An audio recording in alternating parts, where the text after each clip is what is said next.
The story of the Bible begins in a garden where God and humans live together. And the biblical authors want us to see this garden as a type of temple. The top is the most sacred place, the Holy of Holies, where God's presence is most intense.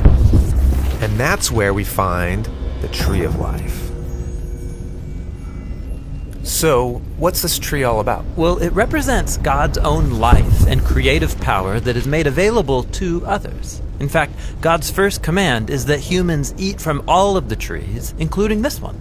So you're ingesting God's own life. That sounds intense. Yeah, this meal transforms the one who eats it. Or in the words of the story, it leads to eternal life. Okay, but on the way to the Tree of Life, the humans have to pass by another tree called the Tree of Knowing Good and Bad. And God says that eating from this tree will kill you. How does it do that? Well, it represents taking the authority to do what is good in your own eyes. And when humans do that, it leads to broken relationships, violence, and death. And so here's the thing. Both trees look beautiful, but one of them is a false tree of life. And the humans take from this false tree of life. And they're exiled from the garden for good. Which raises the question, can anyone ever get back to the Tree of Life? Well, later on in the story, we meet a man named Moses, and he encounters God in a desert tree on top of a mountain. Oh, you mean the burning bush, where Moses is told that he's standing on holy ground. Yeah, it's a plant on a mountain radiating with God's life and power, just like the Tree of Life. And God tells Moses, bring your people up to this mountain so we can form a partnership. And this partnership will force them to make a choice. Will they follow gods of their own making, or receive life from the true God? And in this story, they give their allegiance to an idol. And it's just the first of many. The story goes on to show generation after generation choosing gods of their own making. And these idols were usually placed on tall hills like beautiful trees. But they're false trees of life that lead the people into self-destruction, exile, and death. It's like death's grip on us is too strong to resist. Is there any hope? Well, let's turn now to the story of Jesus.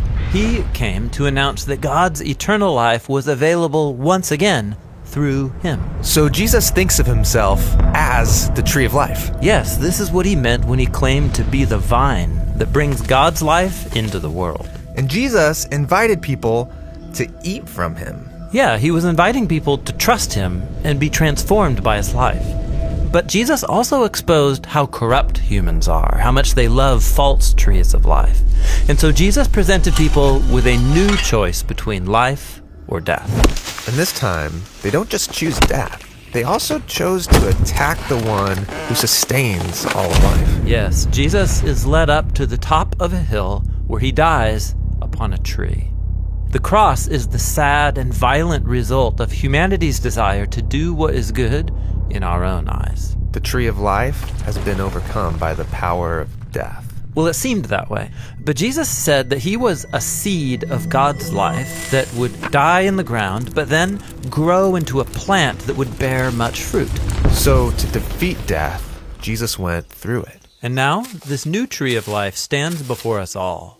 We can eat from it, but it will mean passing through death like Jesus, allowing our old way of being human to die. So that a new humanity can grow in its place. Yes, Jesus said he is the vine and we are his branches. So not only do you eat from this tree, you're invited to become a part of it, helping produce its fruit so that his life and love can spread through us to others. And so the story of the Bible ends in a new garden, which is also a kind of temple, with the Tree of Life at its center, providing healing and life forever to all who choose to eat from it.